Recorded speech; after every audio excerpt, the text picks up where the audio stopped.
Pemilihan kepala kampung di Kabupaten Paniai, Papua berujung ricuh. Kericuhan terjadi lantaran massa mendesak Badan Musyawarah Pemilihan Kampung untuk segera mendistribusikan logistik surat suara. Kericuhan tersebut mengakibatkan 2 orang korban atas nama Donatus Nawipa yang dinyatakan meninggal dunia akibat terkena peluru karet saat polisi membubarkan kericuhan. Sementara korban lainnya, Alpius Giai, masih dirawat di Rumah Sakit Madi Paniai.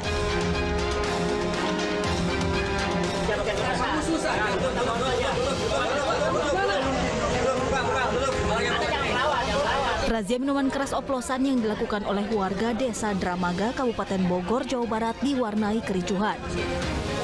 Warga geram lantaran pedagang sudah berulang kali ditegur untuk tidak menjual miras, terutama kepada remaja setempat. Warga pun menarik paksa pedagang ini untuk dibawa ke Polsek Dramaga.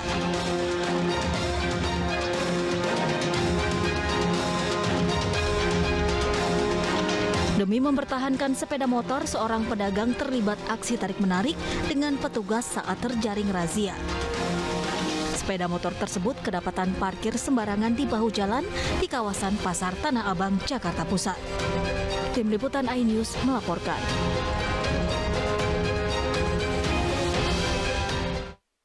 Pemirsa, ribuan orang berdesakan menyambut kedatangan Presiden Joko Widodo di kampus Akademi Kepolisian Semarang. Warga saling dorong demi mendapatkan kaos yang dibagikan Jokowi kepada warga.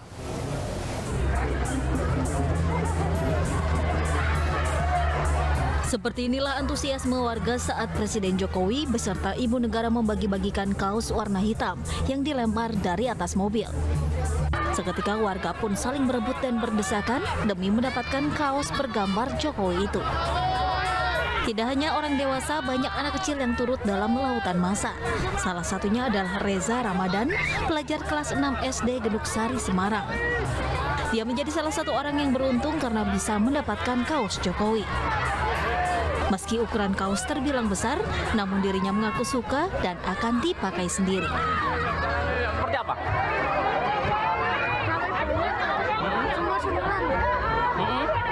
Terus akhirnya dapat ini kaosnya ya? Senang nggak? Rencana mau dipakai sendiri? Kedatangan Jokowi dalam rangka puncak peringatan hari ulang tahun ke-76 Bayangkara. Beragam kegiatan digelar, diantaranya pasar rakyat dan beragam kuliner tradisional. Dari Semarang, Jawa Tengah, Taufik Budi Nur Cahyanto, iNews melaporkan. Pemirsa, pemerintah menyerahkan draft RUU KUHP yang telah disempurnakan kepada Komisi 3 DPR RI. Terdapat 14 isu krusial dalam RKUHP yang harus dibahas lebih lanjut.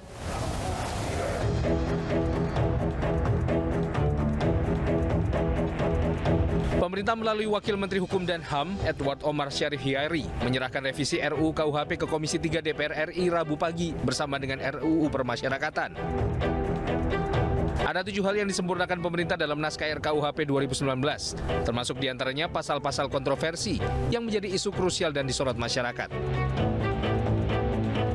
Jadi ada 7 hal yang kita melakukan revisi itu, artinya menyempurnakan ya. Yang pertama yaitu ada tentunya 14 isu itu ya. Terhadap 14 isu itu saya selalu mengatakan sikap pemerintah dan DPR ada 3. Yang pertama ada reformulasi. Reformulasi kan berarti kan ada kalimat yang diperbaiki. Yang kedua ada pasal yang dihapus. Kemudian yang ketiga tetap kita pertahankan. Itu yang pertama. Jadi kan ada 7 hal ya. Yang kedua ada penambahan beberapa pasal yang tadinya itu ada dalam konsep 2015, tapi tiba-tiba dalam konsep 2019 nggak ada. Itu 3 pasal mengenai penadahan dan 3 pasal mengenai kejahatan percetakan.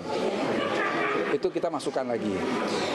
Yang ketiga, kita melakukan sinkronisasi antara batang tubuh dan penjelasan. Yang keempat, kita melakukan penyelarasan sanksi pidana supaya tidak terjadi disparitas antara apa yang ada dalam KUHP dan di luar KUHP. Yang kelima, kita melakukan sinkronisasi dengan sejumlah undang-undang di luar KUHP termasuk undang-undang tindak pidana kekerasan seksual. Selain perbaikan penjelasan pasal, pemerintah juga menambah pasal yang sebelumnya ada di tahun 2015, namun hilang pada draft 2019, yaitu tentang penadahan, penerbitan, dan percetakan. DPR akan membaca draft penyempurnaan yang diserahkan pemerintah lebih dulu. Setelah itu pemerintah dan DPR bersepakat untuk segera menyelesaikannya, khususnya terkait dengan 14 isu krusial sebelum disahkan. Sebelumnya gelombang protes terus mengalir meminta transparansi pembahasan RKUHP. Selain meminta draft dibuka ke publik, demonstran mahasiswa juga meminta pasal-pasal kontroversial diperbaiki. Tim Liputan iNews melaporkan. Kementerian Sosial mencabut izin Yayasan Aksi Cepat Tanggap karena melanggar aturan pengumpulan dana bantuan. Wakil Ketua DPR RI Sufmi Dasko meminta pihak terkait menyelidiki hal tersebut agar tidak ada penyimpangan.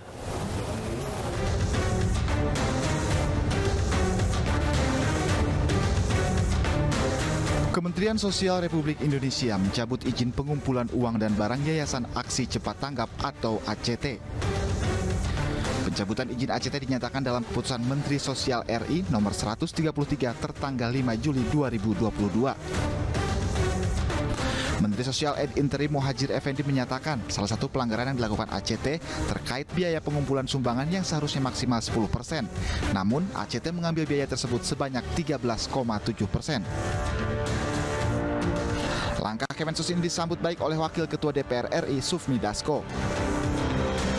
Ya, saya pikir Kementerian Sosial tentunya sudah mempunyai dasar yang kuat untuk mencabut izin penyelenggara tersebut.